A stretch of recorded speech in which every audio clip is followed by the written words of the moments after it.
It has often been said that history has a way of repeating itself. And as we wind our way through 2020, that adage continues to ring true. A century ago, Canada was nearing the end of the Spanish flu pandemic that had claimed the lives of 55,000 people in our country. 18 months earlier, World War I had ended, returning soldiers to their families and jobs. During the 1900s, Canadians were instrumental in the production of motorized vehicles. However, it was not until World War II that there was an influx in the manufacturing of trucks, marking the beginning of the commercial transportation system. Trucks became relied upon to transport goods and were integral to the war effort. After World War II, the commercial trucking industry continued to grow and flourish with the development of the Trans-Canada Highway, which was proposed by Parliament in 1949 and completed in 1971, connecting Newfoundland to British Columbia. Fast forward almost 50 years, and the developments in the growth of the transportation industry are only matched by the advancements in the technology that supports the trucking sector. Current estimates suggest that transportation, trucking, and logistics employs 3.6% of Canada's workforce, or roughly 650,000 workers. Trucks transport 70% of goods moved across North America, and in Canada, according to 2018 statistics, that represents $39.55 billion from some 63.7 million shipments. The statistics are impressive, but what they don't detail is the ongoing struggle in the industry for survival. As the decades have passed, falling rates for freight, increased operational costs, and a driver shortage have all made profitability a struggle. Despite the challenges, the men and women who have built their professional careers in the transportation industry quietly continue the work they do every day.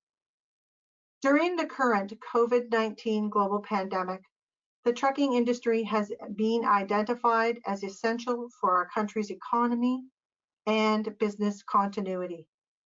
We would like to suggest that the label applies not only during a time of crisis, but every day. As the government ramped up closures and asked much of the population to go out for only what they needed, trucks continued to roll across North America.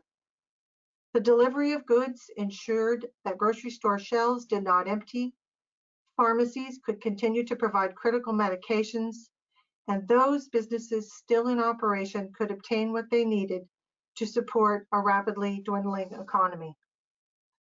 The challenges of a workday for most of us have never included wondering where we can find a place to get food, use a clean washroom, or take a shower. We have not worried that we could bring home a virus that might affect the health of our family. Commercial drivers dealt with these worries, along with the added responsibilities of disinfecting vehicles at the start and end of a shift, ensuring they had adequate supplies of food and water for their designated trip, managing extra planning time to facilitate the expectation of closed facilities, and adapting to the use of masks and gloves as part of their new daily routine. It is impossible without a crystal ball to know where we will be in 6 months or a year from now.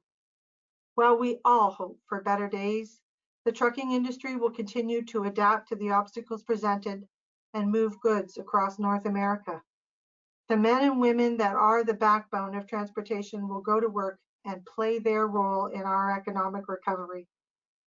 Someday in the future, the pandemic will be a historical event recorded for future generations. Today, though, in the present, it is incredibly important that we take the time to express our sincere appreciation to the members of the transportation industry for all that they have done. Thank you somehow pales as an expression of gratitude for those who have continued to demonstrate the highest level of professionalism when many feared leaving their home. Your dedication and courage are both appreciated and applauded.